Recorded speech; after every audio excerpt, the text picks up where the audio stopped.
Fala, nação rubro-negra, sou eu, Fabrício Lopes, aqui do nosso canal Resenha Rubro-Negra, trazendo para vocês as primeiras e principais notícias do Mengão Queridão, nesta sexta-feira, dia 4 de abril de 2025. Hoje é sexta-feira, e a nação rubro-negra tem que estar feliz, tem que estar empolgada, porque afinal de contas, ontem conseguimos a vitória em cima do Deportivo Táchira fora de casa. Há muito tempo o Flamengo não vencia no seu jogo de estreia na Libertadores da América fora de casa. Mantivemos a escrita: 3 jogos contra a equipe venezuelana, 3 vitórias. Foi a vitória que a gente queria? Claro que foi.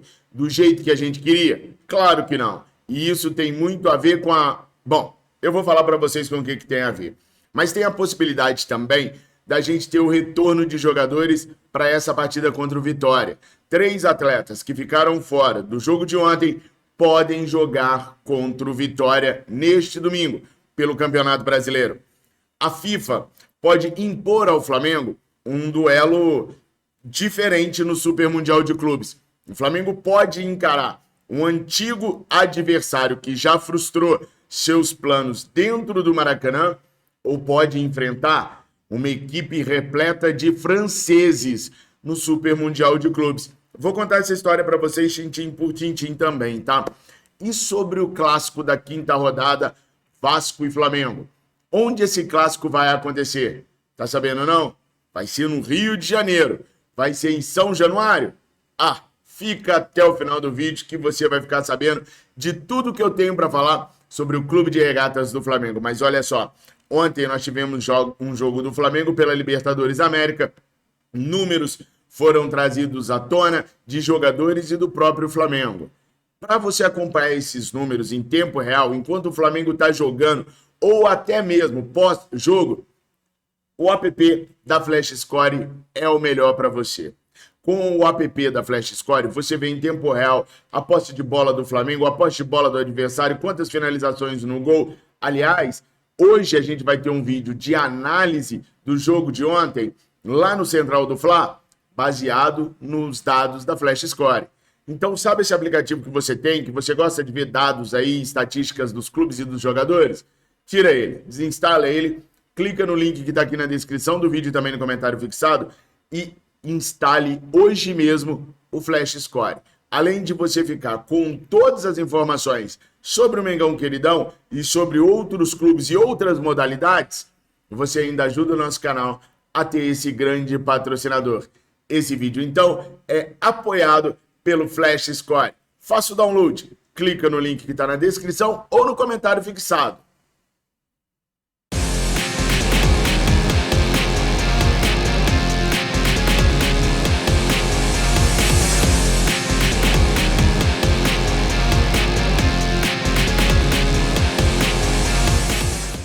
Ontem o Flamengo foi a San Cristóbal, na Venezuela, numa viagem muito longa para poder enfrentar a equipe do Deportivo Táchira. O Felipe Luiz me surpreendeu muito com a escalação que ele colocou em campo, uma vez que contra o Internacional de Porto Alegre, a gente já tinha percebido que atletas como Michael e Luiz Araújo não estavam rendendo dentro daquele formato que o Felipe Luiz utilizou. Mas o técnico trabalhou depois do jogo contra o Internacional de Porto Alegre, tentou ajeitar o posicionamento dos atletas e tinha fé que no jogo de ontem ele pudesse encurralar de tal maneira a equipe do Deportivo Táchira que a produção continuaria a mesma, mas que a bola entraria mais vezes dentro do gol. Mas não foi isso que aconteceu, não. Jogando num 4-2-4, Michael e Luiz Araújo, principalmente esses dois atletas, jogaram tão mal que eles conseguiram baixar o nível do Flamengo ao nível do time quase semi-amador do Deportivo Táchira, complicando o jogo para a equipe rubro-negra. O Flamengo fez o pior primeiro tempo dos últimos 10 meses. Sim, até quando estava nas mãos do Tite, o time do Flamengo tinha um desempenho um pouco melhor do que aquilo que se viu no primeiro tempo. O Felipe Luiz insistiu com as peças ainda no segundo tempo e levou um tempo para poder substituir. O que aconteceu foi que aos 10 minutos do segundo tempo, ele tirou o fraquíssimo Ayrton Lucas, que não marca, não apoia, não dá para entender o que se passa com o beijinho rubro-negro, e colocou Alexandro, que dá aula dentro de campo. Defendendo ou atacando, o Alexandro é um monstro, muito, mas muito superior ao Ayrton Lucas hoje. Ele tirou o De La Cruz e colocou o Alan. Quando ele fez isso, fiquei assim com a pulga atrás da orelha. Mas o Alan entrou jogando futebol de gente grande. Além de ajudar no sistema defensivo, ele ainda se prontificava o tempo todo a ajudar o ataque, fazendo um box-to-box e potencializando, acreditem, o Eric Pulgar, que quando o Alan entrou, começou a ficar mais livre, começou a jogar mais do lado do Alan. Os dois subiam e voltavam juntos, melhorando muito o meio de campo do Flamengo. E ele tirou o Michael e colocou o Juninho. Juninho, vitória importante, entrou, meteu o gol de coração, fala um pouquinho. Muito feliz, cara, muito feliz mesmo.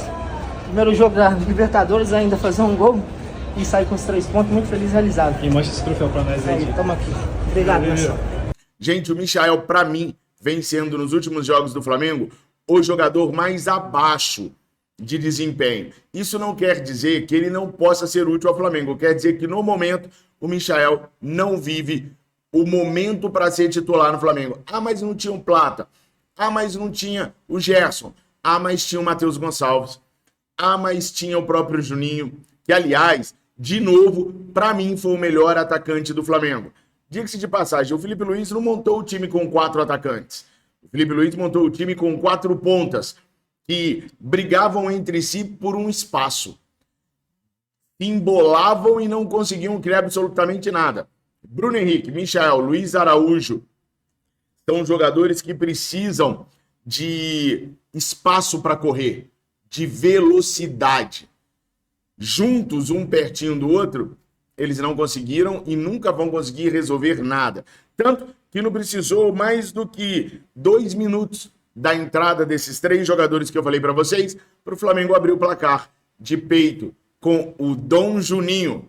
Tá cedo para chamá-lo de Dom, né? Isso é coisa pro Pedro. Mas o Juninho entrou e mudou a cara do jogo mais uma vez. Fez o gol e ainda foi o cara que serviu de referência muitas vezes pro ataque do Flamengo. O Juninho é bom sim, pessoal. Agora eu tenho a certeza absoluta disso. Ele não tem a técnica que nós esperamos do Pedro, ou que a gente possa esperar de um Roberto Firmino, ou de um atacante refinado. Tudo que o Juninho não é refinado. Mas o que falta em técnica nele, sobra em vontade, em explosão, em trombar, em disputar, em lutar. É uma síntese de Obina, de Hernani Brocador. O Flamengo sempre teve atacantes assim, com muito mais raça do que com técnica. E eu acredito muito no Juninho para nos ajudar esse ano. Mais um gol dele pelo Flamengo, mais um gol que ele ajuda o Flamengo, principalmente se a gente levar em conta o empate do Central Córdoba com a LDU de Quito em 0-0. Com esse empate, o Flamengo assumiu a liderança absoluta do nosso grupo e na quarta-feira da semana que vem, o Flamengo pega o Central Córdoba no Maracanã. Aí o Felipe Luiz já deve ter um time com Danilo, com Arrascaeta, com Gerson, com Plata e com o Wesley, que é uma equipe muito mais forte. Eu falei em 5 atletas que estavam de fora do jogo de ontem. Aliás, pessoal, o Gerson já foi liberado para viajar a Salvador, onde vai se juntar a delegação rubro-negra que chega por lá hoje e treina no CT do Bahia para poder enfrentar o Vitória. Então, uma peça resolvida. Com relação ao Wesley e a Plata, os dois não têm lesão. Eles têm um quadro de virose, eles estão gripados, eles têm um resfriado, tá? Se esse quadro melhorar, eles vão viajar e vão se juntar à delegação. Hoje, Fabrício, não necessariamente. O jogo é domingo, hoje é sexta. Podem viajar até amanhã, desde que o quadro melhore. Se o quadro de gripe melhorar e os atletas se sentirem bem, eles vão a Salvador e viram opção para o Felipe Luiz. Se não melhorarem, eles ficam em tratamento no Rio de Janeiro. Mas, de qualquer maneira, para quarta-feira, o Felipe Luiz já terá os retornos de Gerson, de Wesley e de Plata. Talvez os retornos de Danilo e Arrascaeta. Vai depender do que for acontecer ao longo dos próximos dias com esses dois atletas. Só com isso já dá para a gente montar uma equipe que não necessariamente fique dependente de Michael e de Luiz Araújo. Vale lembrar que no banco de reservas ontem, o Felipe Luiz tinha opções, como o Matheus Gonçalves, por exemplo, que vem entrando sempre muito bem na equipe rubro-negra. Foi uma escolha do Felipe Luiz não utilizá-lo ontem. Ainda tinha um moleque, o Joshua, que ficou no banco de reservas. O Joshua vai fazer 18 anos agora, dia 23 de maio. Ah, Fabrício, mas ele é muito novo. Mas ele não foi relacionado? Ele não estava no banco? Qual seria o problema de utilizá-lo? Estávamos utilizando contra uma equipe que até o seu treinador ficou surpreso com o tamanho de dificuldades que criou para o Flamengo. Diga-se a verdade, o Flamengo criou mais dificuldade para si mesmo na escalação que o Felipe colocou do que o Deportivo Táchira ao Flamengo. Joshua, nas categorias de base, já passou de 100 gols pelo Flamengo. E o moleque é meia atacante. Só no ano passado, em 26 jogos, ele marcou 20 gols, tendo uma média de gols por jogo superior à do Pedro, por exemplo, com 0,76. Opções, o Felipe tinha. Escalou mal, Filipinho? Escalou mal sua equipe ontem. Ou vocês acham que não, que ele escalou a equipe certo? Coloca aí nos comentários o que vocês acharam da escalação do Felipe Luiz e do resultado do jogo. E o BEP, Batalhão Especial de Policiamento em Estádios, vetou o pedido do presidente Pedrinho do Vasco da Gama de enfrentar o Flamengo em São Januário na partida válida pela 5ª rodada do Campeonato Brasileiro. A alegação do BEP foi riscos à segurança no perímetro e no interior da praça de eventos. Com isso, o Vasco terá que escolher um local no Rio de Janeiro para poder realizar a partida contra o Flamengo. A equipe cruzmaltina até recebeu algumas propostas para tirar o jogo do Rio de Janeiro.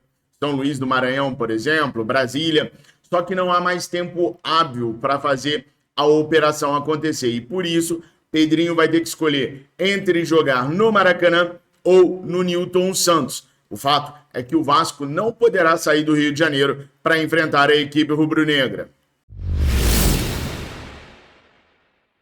Bom, a gente empatou contra o Inter na primeira rodada do Campeonato Brasileiro, a gente venceu o Deportivo Táchira aos trancos e barrancos, mas vencemos na Libertadores da América. E o Super Mundial de Clubes? Olha, sobre o Jorginho, eu gravei um vídeo ontem aqui no canal que eu recomendo que vocês assistam. Ele vai aparecer no cardzinho aqui no final, falando sobre a evolução do Jorginho com o Flamengo e o que pode acontecer a partir daí. Dá uma conferida lá, porque ontem estava todo mundo muito envolvido com o jogo. Acabou que muitas pessoas não assistiram esse vídeo e tem informações legais sobre o Jorginho lá. Mas, além dos reforços que o Flamengo pretende trazer para o Super Mundial de Clubes, há uma outra situação acontecendo em paralelo. No grupo do Flamengo, tínhamos um clube chamado Clube León, do México, que foi excluído da competição. Isso porque o Clube León e o Pachuca são do mesmo dono. É como se nós tivéssemos o Lyon e o Botafogo juntos na competição. Como são do mesmo dono, o John Textor, uma das duas equipes seria eliminada do certame pelas regras da FIFA. Bom, o que a FIFA vai fazer então para colocar um outro clube no lugar do Clube León?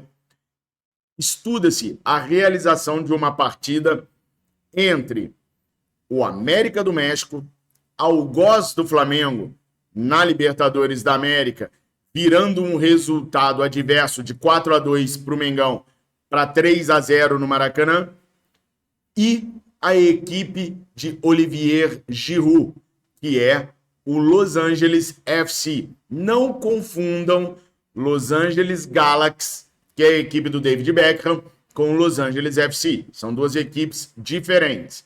Só que lá na equipe do América do México, nós temos o uruguaio, companheiro de seleção de Arrascaeta, Nicolás de la Cruz, Vinha e Varela, o Brian Rodrigues, que é um jovem ponta que joga pra caraca. E lá na equipe do Los Angeles FC, além do Giroud, que já foi um dos maiores atacantes da França na atualidade, temos também o goleiro francês Hugo Lloris, que já jogou no Lyon, no Tottenham, e temos também um dos melhores volantes do mundo, Igor Jesus. Eu sei, eu exagerei, né? Aliás, o Los Angeles FC jogou contra o Inter Miami esses dias. E o Messi deitou e rolou em cima do cria do Mengão queridão. Mas enfim, uma dessas duas equipes será a equipe que o Flamengo deverá enfrentar no Super Mundial de Clubes. Daí eu pergunto para vocês, vocês preferem enfrentar o América do México e trazer à tona aquela lembrança da eliminação na Libertadores da América no último jogo do papai Joel Santana antes dele assumir a seleção da África do Sul? Ou vocês preferem enfrentar o Igor Jesus e os franceses da equipe do Los Angeles FC? Vale lembrar que o Los Angeles FC é um clube dos Estados Unidos, jogaremos em terras americanas e por isso talvez até eles consigam dividir a arquibancada conosco. Qual das duas equipes vocês preferem? Vocês veem problemas em enfrentar uma dessas duas equipes? Eu preferia a equipe da Costa Rica, para ser sincero, mas já tiraram a coitadinha de lá, que está brigando na justiça, no CAIS, pelo direito de substituir o Clube Leão pelas regras que a FIFA já impôs. Tá um baralho danado, uma muvuca danada essa situação, mas como a FIFA é toda poderosa e plena, devemos ter ou América do México ou Los Angeles FC enfrentando o Flamengo no Super Mundial de Clubes. Coloque aí nos comentários. Não esquece, pessoal, de se inscrever no nosso canal. É fundamental você se inscrever no nosso canal. Estamos no finalzinho do vídeo, só agora eu estou pedindo. Então se inscreva, chama seus amigos para se inscreverem também. Traz pelo menos 2 amigos para poder se inscrever no nosso canal. Eu ficarei muito honrado e grato com a sua ajuda, com a gente crescendo cada dia mais. Fechou? Deixa o seu like e comenta sobre o jogo de ontem e sobre tudo que nós colocamos em pauta aqui nesse vídeo. Beijo no coração de vocês, bom final de semana, fiquem com Deus, saudações rubro-negras!